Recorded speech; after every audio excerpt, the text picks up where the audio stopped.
So Robbie George, who was a friend of ours, extraordinary man who is a professor at Princeton of law, tweets this week, "As long as people understand that court packing is a performance, not a proposal, we'll all be fine." Parentheses, performances masquerading as proposals are anything but unusual in American politics, and indeed in politics generally. The important thing is to see them for what they are. So I saw this yesterday, and actually he'd done one earlier, which is what I was trying to pull up, but I'm not finding it.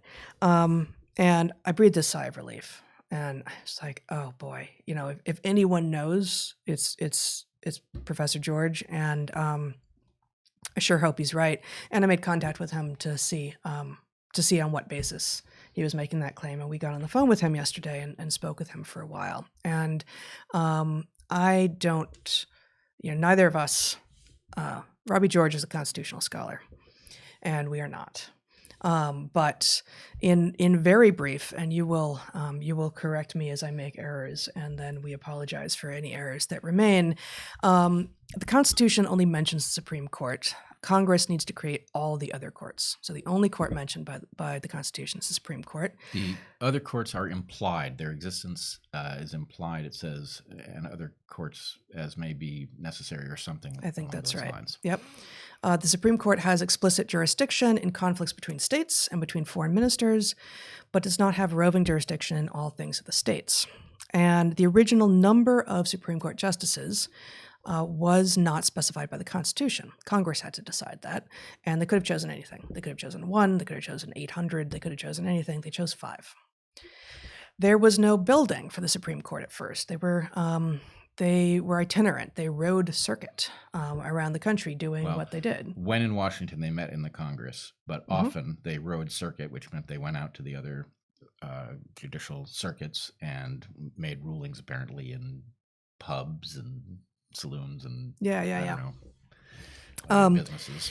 And I think in part because this work was was on horseback going out into the countryside, that basically 5 pretty quickly didn't seem like it was enough. And so due to issues of what was invoked was sort of issues of workload, that number went up to 9 and actually fluctuated, I think, like 9, 10, 9, 8, around there, and then kind of stuck at 9 pretty early. I can't remember when. Sometime in the 1800s, but I'm not sure exactly when. I don't think we need to do you want to talk about all this stuff about judicial review and Dred Scott? No, I don't. Okay. I don't think we need to. So basically, then fast forward to FDR. Okay, so FDR and his New Deal era laws were being repeatedly struck down. So we had 9 Supreme Court justices at this point, and his New Deal era laws were being repeatedly struck down by the Supreme Court, and this pleased him not at all. Unlike today, when it's pretty transparent, and a government will say, actually, we just don't like the tenor of the court, and so we're going to add more justices.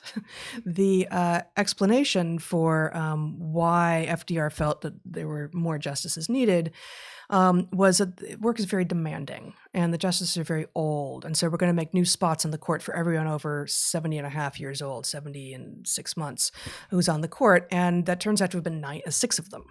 So with just like that, FDR was suddenly going to get 15 justices, where before there were 9, he was going to get to appoint 6 of them. And boy, was that going to change the tenor of the court. Because there were, I think, if I remember, there were like 4 dedicated conservatives and 3 dedicated liberals. And there were 2 who would go either way. And in fact, it was Justice Owen Roberts, who was one of those 2, who started to switch his votes. And again, we're not going to get into some of the details here, such that FDR did not end up going through with his plan to basically pack the court. But the fact is that court packing proposal by FDR was, in many legal scholars' views, maybe the second biggest black eye for him. That he did a tremendous amount of good, I would argue, for sure. And then there were a couple things that he did that were really, quite egregious. And the top item on that list was the decision for the internment of the Japanese Americans. On on which side there were a number of people you wouldn't have expected to be, and then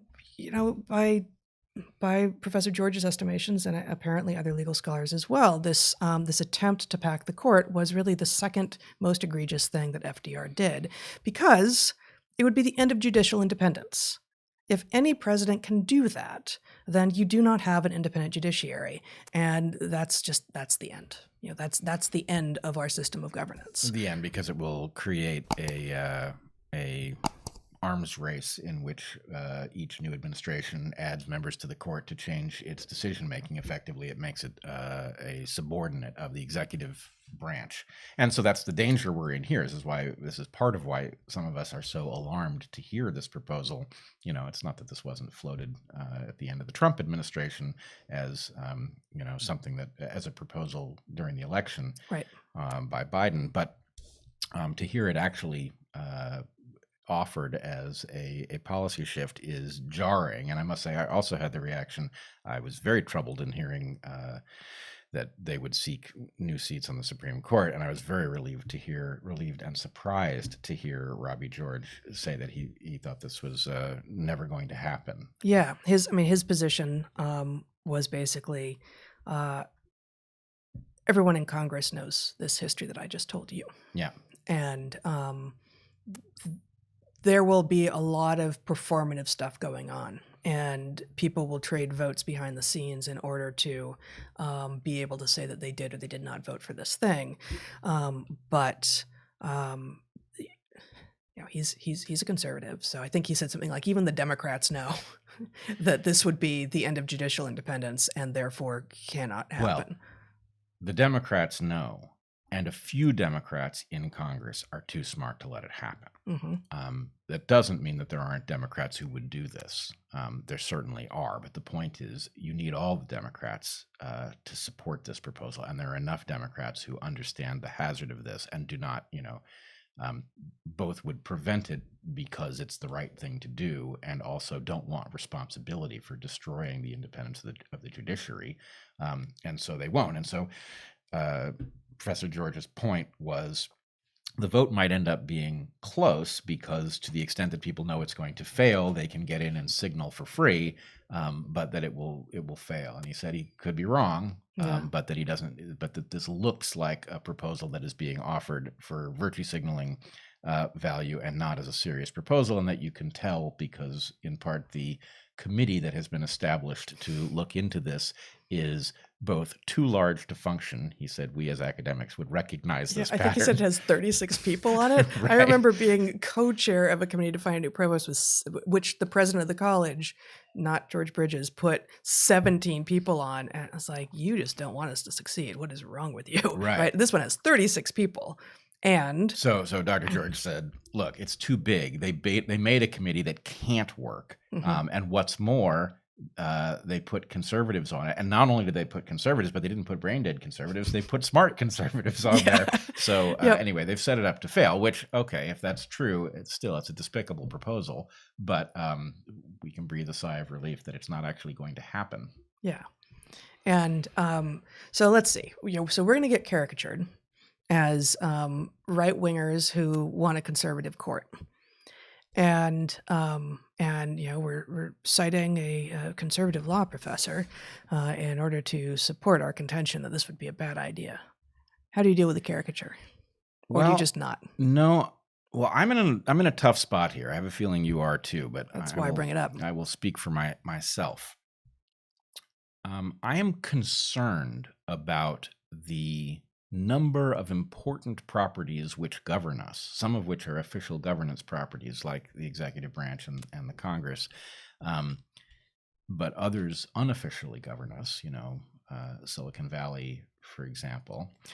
I'm concerned about the degree to which runaway left-wing thought owns these important structures, and that it is the failure of anything to credibly oppose these wrong beliefs that is putting us in such danger. So whereas I would not, under ordinary circumstances, prefer a conservative court. I think I would not prefer a conservative court, although there's an argument that even if you're a radical like me, that you want a restraining force, and it might be that the court is the place for conservatism. But at the moment, with this runaway, uninvestigated Team Blue left-leaning stuff, you need some force that can say no, and really the only one left is the Supreme Court. So at this point, there's nothing wrong with talking to a conservative. Robbie George is a great guy, and he has a very deep understanding of the issues in play. And he differs with us somewhat on values, but it's not like I, don't respect his perspective or feel any shame at all in talking to him. He's the person I would go to first to understand anything in this realm.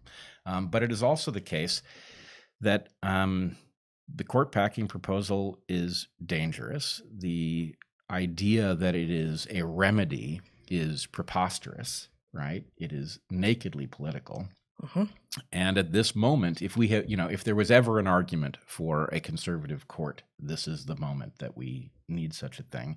And, I say that with full understanding that there are certain questions that the court may rule on in which, we might get decisions that are very troubling to those of us who are to those of us on the left. But nonetheless, that may be the price we have to pay to have any branch of government that is capable of restraining the out of control forces that have taken control of all things governance. Yeah, we have lost in too many places a loyal opposition, right? And this harkens back also to what I was invoking about what's happened in Portland, that in the last election, which was also a mayoral election here in Portland, we actually had to vote for the guy who helped facilitate at that point, what would it have been, 5 months of protests that reliably became riots and made our beautiful downtown a disaster zone. We had to vote for him because the person running against him was farther to the left. Farther, and not, this isn't a left I recognize, farther to the anarchist. Yeah. Farther to the destroy everything, burn it all down, all cops are bastards. And, it's hard to imagine. It's impossible really to imagine a Republican candidate for mayor in Portland getting anywhere. But we need two sides to the degree that there are two legitimate sides. And of course there's, you can frame these sides across all sorts of axes. But we need, for any given set of issues, there to be a vibrant and lively set of people on the other side who are allowed to speak and who wield some power so that they can push back. And we don't have that in Portland. And we largely don't have that in the Democratic Party. And we don't have that among corporate CEOs largely. We don't have that in Silicon Valley. We don't have that in Hollywood. We don't have that in the media. We don't have that in academia. And so, and this is not the left that you and I grew up with. This is not a left that we stand by and are proud of. And so, it's therefore even more clear to us how much we need, opposing forces, whether or not you agree with those opposing forces, because their existence itself is what's necessary. So I have a little rubric around this, which is... Of course you do. So there's a reason that I've shown on the podcast before my political compass test, which has me really far over to the left and really far over to the libertarian. So lower left hand, anti-authoritarian and not right, and very far left. Mm-hmm. There's a reason I land there, right? And it's because of values and beliefs that I actually do hold. But it does not mean that I think the left is correct and it would be better off if the right simply disappeared. I know this not to be the case, right? The point is, you have a dynamic tension between the instinct towards progress to make things better, which, if left unopposed, always treads into territory where it creates unintended consequences and it does harm, and the impulse to preserve what functions, which, if unopposed, becomes stifling, right? Becomes stingy and stifling, and it doesn't accomplish lots of things that could be accomplished. So what you want is a force pushing in the direction of making things better, and a force holding its feet to the fire and making sure it doesn't propose dumb things that get out of control, right? It's the tension between those two things that makes the system work. And my sense is anybody on either side who thinks we'd be better off if the other side disappeared has already told us they don't understand anything about governance and they can be safely ignored. So That's it right there. It's yeah. like that deserves to be shouted from the rooftops. Anyone on either side who thinks we'd be better off if the other side disappeared has told us already that they know nothing about how things work and they Right. don't deserve to be listened to. It's really important. And you can always detect this anytime any party, whether it's the fucking Nazis or the Democrats, who starts thinking or dreaming about one party rule and what it's going to do now that it's finally decisively defeated the opposition, right? That is a dangerous force and it has to be opposed. So no shame whatsoever in talking to honorable conservatives. And the interesting thing is you will find universally. I don't. Anyone who says that you're a problem for talking to people, I'm not interested in responding to that. That was not the caricature that I was talking about. It was the caricature of, you're concerned about the expansion of the Supreme Court. Yes. Well, then you must love all of the people who've recently been put on it. And well, we haven't even spoken to that at all. Yeah.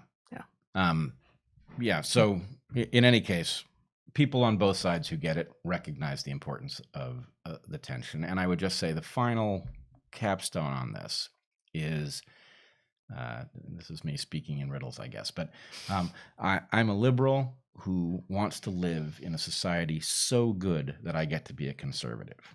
And the point about this is, if you're actually fighting for a kind of progress that's achievable, then having attained that progress, you don't want to keep going in the direction of progress for its own sake. So yeah, no, I mean, just think.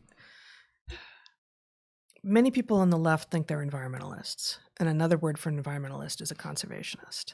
And conservationists and conservatives share that root of wanting to conserve something that exists. Yeah. And if you actually don't think you can ever attain what you're trying to do, then you need to stop breaking stuff in our presence and let us create good things.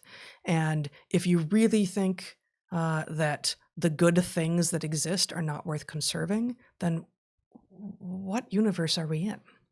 That doesn't make any sense. It's incoherent. Yeah, we're in a universe of children throwing a tantrum because they're not happy and they don't know why. Right. And, again, I think we have to be fair. At some level, part of the reason that we have so many people eager to burn it all down, people who do not understand what would happen if we burned it all down, is because society has failed to provide meaningful opportunities for large numbers of people. It's drugged them when, the real problem was that we underinvested in, schooling and other such things. And failed to understand what children are and what development is. Right. And we've allowed markets to deliver toxic toys to all of us that have deranged people who could otherwise have, learned to think clearly. So anyway, it's not like there isn't some problem that these kids throwing a tantrum in the street and burning down businesses with no understanding of what world they are inviting, something created that force, and it didn't start with these people. But you do have to discipline people who have decided to destroy that which they could not have built.